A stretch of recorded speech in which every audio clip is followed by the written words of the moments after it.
بسم اللہ الرحمن الرحیم۔ السلام علیکم دوستو، دنیا میں دو قسم کی فلمیں ہوتی ہیں۔ ایک وہ فلم ہوتی ہے جو آپ ٹی وی اسکرین پر یا میڈیا اسکرین پر دیکھتے ہیں، اور دوسری وہ فلم ہوتی ہے جو آپ معاشرے میں اپنے ارد گرد کے نواح میں آپ پریکٹیکلی فلمیں دیکھتے ہیں، جو لوگ آپ کے نظریات سے، لوگوں کے رویوں سے آپ کو جو فلمیں نظر آتی ہیں، تو یہ دو قسم کی فلمز ہوتی ہیں۔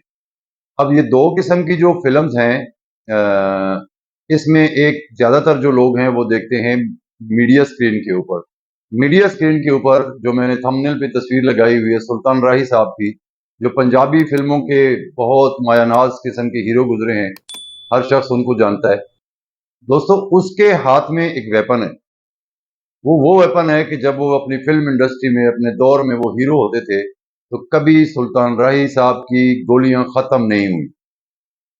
اس کی گولیاں جب چلنا شروع ہوتی تھیں تو پورا کا پورا گاؤں ختم ہو جاتا تھا، لیکن گولیاں جو ہے نا اس کی کبھی ختم نہیں ہوئی، کیونکہ وہ پلاسٹک کی ہوتی تھی۔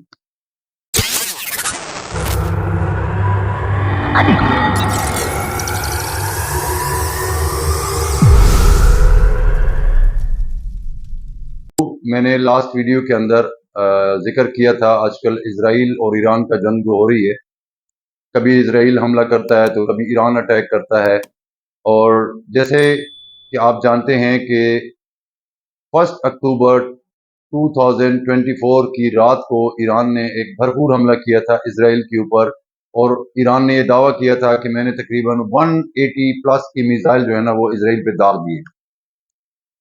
دوستو، 180 پلس کی میزائل جس شہر پہ، جس ملک پہ داغے جاتے ہیں نا، اس کا ملیہ میٹ ہو جاتا ہے اس ملک کا، اس میں بچتا کچھ بھی نہیں ہے۔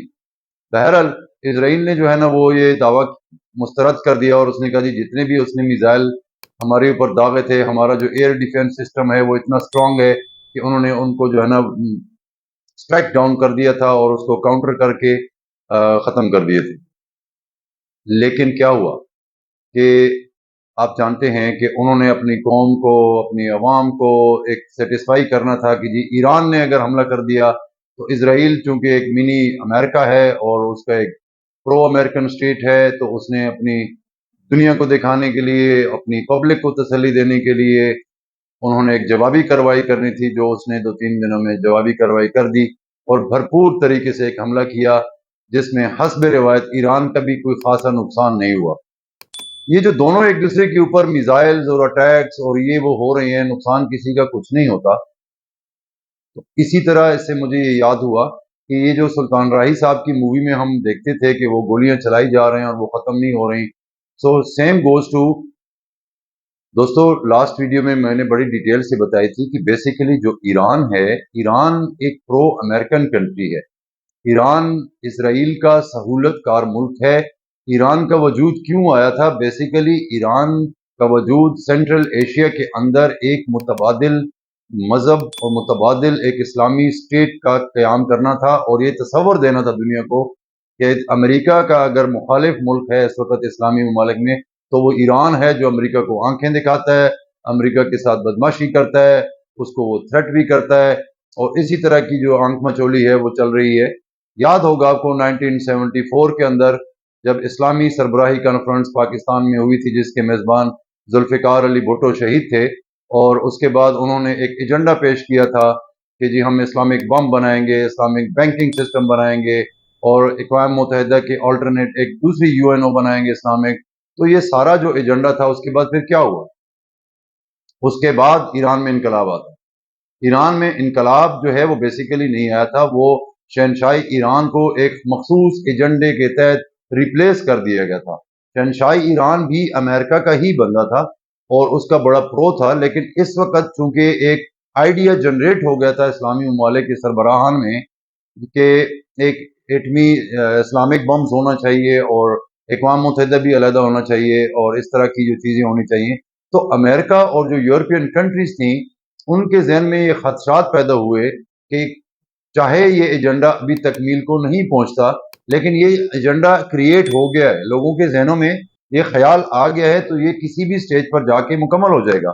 اس خطرے سے بچنے کے لیے، اس خدشے سے بچنے کے لیے امریکہ نے فوری طور پر پلان کیا کہ اس خطہ میں، وسط ایشیا کے اندر ایک ایسی ایک سو کالڈ اسلامی ملک ہم بنائیں جو ہمارا اینٹی شو ہو دنیا کے سامنے، لیکن ان کے مفادات ایک ہوں، ان کا ایجنڈا ایک ہو۔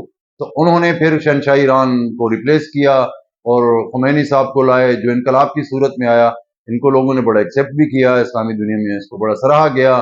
مسلمانوں نے کہا بلے بلے جی بابا، اب تو یہ امریکہ کا بہت بڑا دشمن ہے۔ سو یہ ایک پوری فلم ہے جو ہمارے سامنے کب سے چل رہی ہے۔ ایران کا جو وجود ہے یہ بیسیکلی، آپ کو میں نے لاسٹ ویڈیو میں بتایا تھا، میں لنک بھی شیئر کر دوں گا، کہ یہ امریکن سپورٹ ہیں، یہ اسرائیل کا سپورٹ کرتا ہے۔ جتنی بھی حماس اور اسرائیل کے خلاف لڑنے والی مذہبی جماعتیں ہیں، ان کے لیڈرز کو ایک ایک کر کے جو ہے نا وہ ایران جاسوسی کر کے ٹارگٹ کرواتا ہے، اور اس نے وہاں پہ جا کے ختم کرا دیا۔ تو سب سے زیادہ یہودی اسرائیل کے بعد کہاں رہتے ہیں؟ ایران میں رہتے ہیں۔ تو یہ سلطان راہی صاحب کی فلم ہے جو چل رہی ہے، اس کو اتنا سیریس لینے کی ضرورت نہیں ہے، اس میں کوئی نقصان کسی کا نہیں ہوتا۔ اب جو اسرائیل نے حملہ کیا ہے، اسرائیل کے پاس اتنی پاورفل ایئر فورس ہے، میزائل ٹیکنالوجی اتنی اسٹرانگ ہے کہ اگر وہ ریئیکٹ کرتا اور وہ جواب دیتا تو اس کا کیا حشر ہوتا ہے ایران کا۔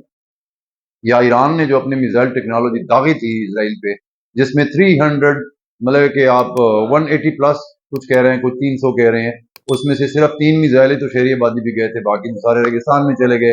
تو اس کا کوئی فرق نہیں پڑتا۔ یہ ایک سلطان راہی صاحب کی فلم ہے جو کہ بس وہ گنڈاسا لے کے گھوم رہے ہوتے ہیں ایک دوسرے کو دنیا کو دکھانے کے لیے ایک فلم۔ سو یہ ایک پریکٹیکل فلم ہے جو ہم دیکھ رہے ہیں، اور یہ اس کا حقیقت سے کوئی تعلق نہیں ہے۔ اپنے خیالات کا ضرور اظہار کیجیے گا، کمنٹس دیجیے، اور اگر ویڈیو پسند کریں تو اس کو شیئر بھی کریں اور چینل کو سبسکرائب کریں۔ آپ کا بہت بہت شکریہ۔